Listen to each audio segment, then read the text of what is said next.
Afternoon and welcome to our home. My name is Mary and this is Sierra, and we are so excited to be here today to participate in the Giants' first ever Yule calendar. My family became involved with Giants because it is a great way to celebrate our heritage.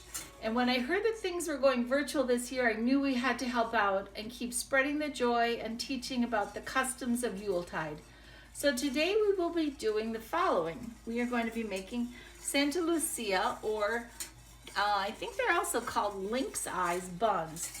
As you can see from your red gift supply box that Sierra's holding, there's a recipe, step-by-step instructions, and other things that you may be needing and we'll be referencing through this demonstration.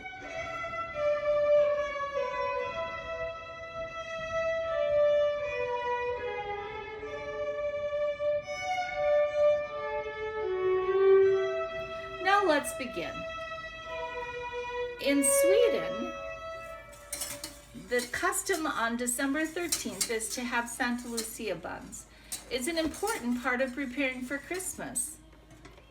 To make the Santa Lucia buns, you melt 2/3 cup butter, add in, you can put the box down, Sierra, and then you want to add in the milk. Yeah, this is the milk. Can you pour the milk in with the butter, please?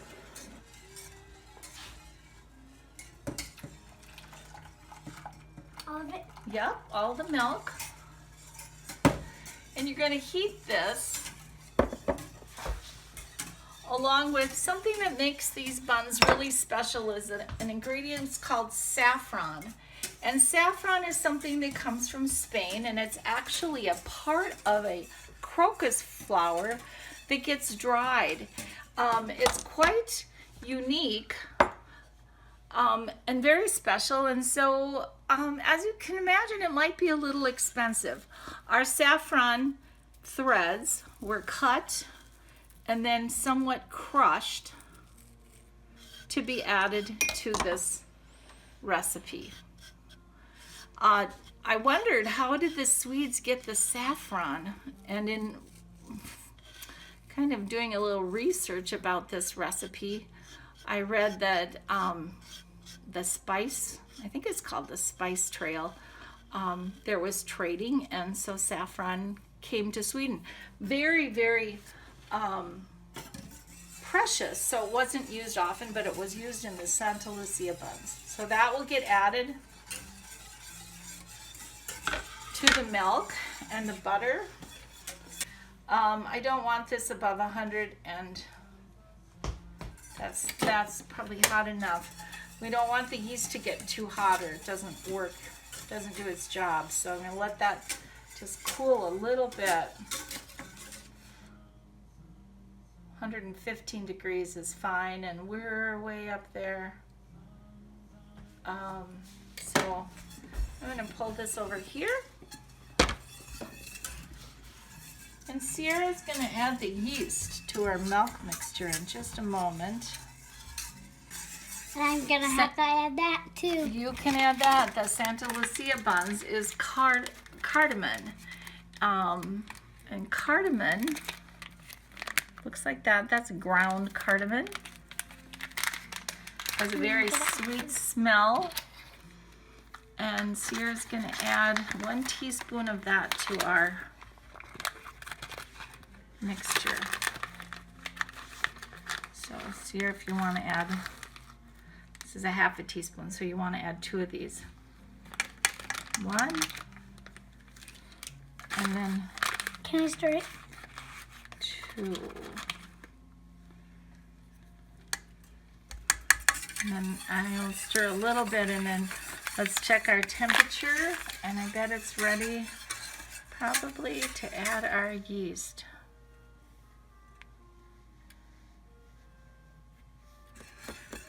Pretty hot.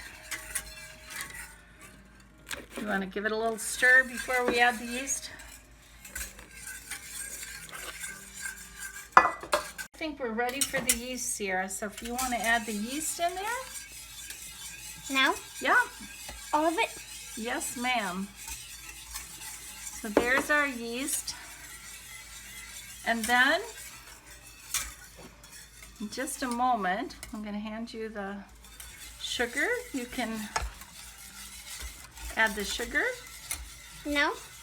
Go ahead, add that sugar in. So the sugar that we have for this recipe is all going to try to make it in the bowl, but we're pretty close. There is our sugar, and that's our starting out. Now we're going to add 2 eggs, and these eggs we are thankful for them. They came from Jim and Karen Gray, so they're lovely eggs, and they're going to help our yeast bread have that beautiful golden color. The eggs will help that, as well as the saffron. One of the other reasons you don't want your milk too hot is you don't want to cook the eggs when you add them in there. So we want to beat that up. And then we can put it in our bowl. Is it okay if I add this little bit of sugar? Oh, go ahead. There. So there is our mixture. And now we're going to start adding flour. So Sierra, if you want to take this. So this is our flour pre-measured out with the salt. I'm going to add the flour to the mixture. Can you turn it like this and just start pouring it in? Just pour it in a little bit and give me a little chance to stir that up.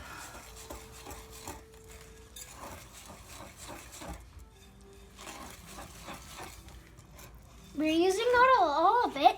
We will use all of it when we're all done. One thing about just cutting the saffron threads, what I was reading about it is that by the time you knead your bread, those saffron threads will break down enough to disperse that saffron through the whole bun. Sure, a little bit more.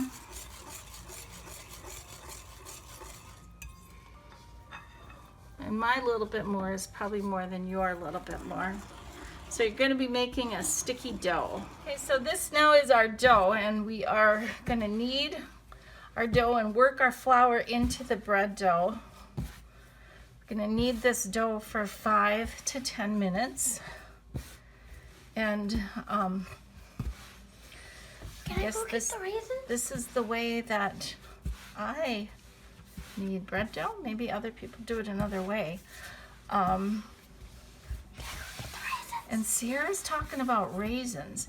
So what did we do with the raisins, Sierra? We put them like in that spot of the bread.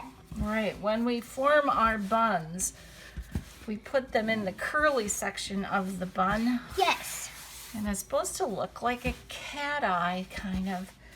I invite anybody to look up Santa Lucia Buns on the website and see what that saint did. Her eyes were kind of a critical piece to her story.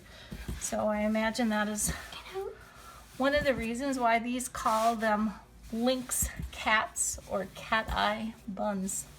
Can I go get the raisins? Well, we don't use the raisins yet. So I'm gonna knead this and then we'll be right back.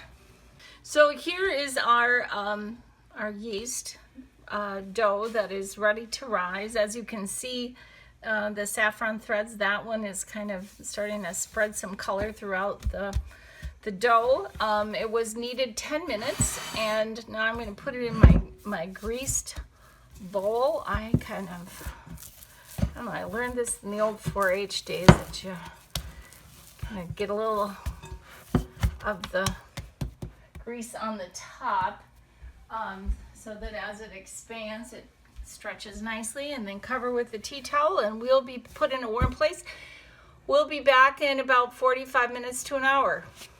All right, we're back, and about an hour later, this is our bun, so or our dough. It has risen. So now what we're gonna do is got our clean floured surface, and take our dough out.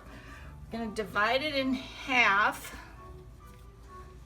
and then we're going to divide it into another set like that. Let's see if these work, Sierra. So each of us are gonna have one, and this is what you're gonna do, Sierra. We're gonna roll them out kind of like a snake. I know how to make snakes. Yeah, we're gonna make a snake. So roll it out like a snake. Don't need too much flour.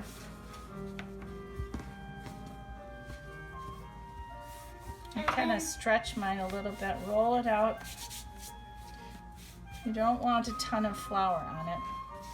I don't have too much. Okay, good. Can you help me stretch mine out a little bit? Sure. Well, let's do this one.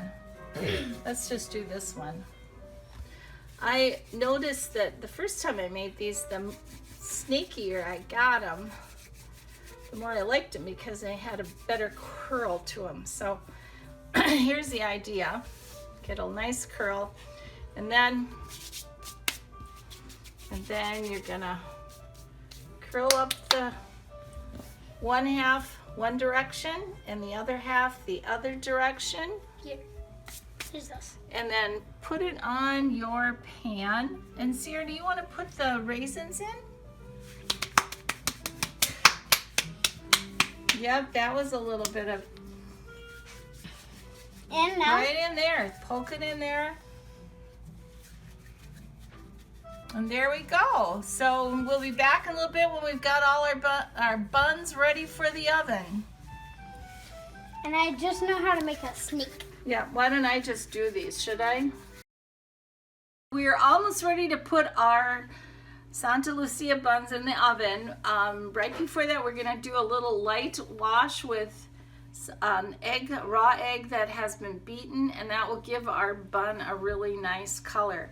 Our oven is set at 400 and they bake, I think, about 15 minutes. So I'll let you know for sure about that when we take them out. So we'll see you in a little bit. Talk. Okay. So these were in the oven about 12 minutes, and we're taking them off the pan and guyule.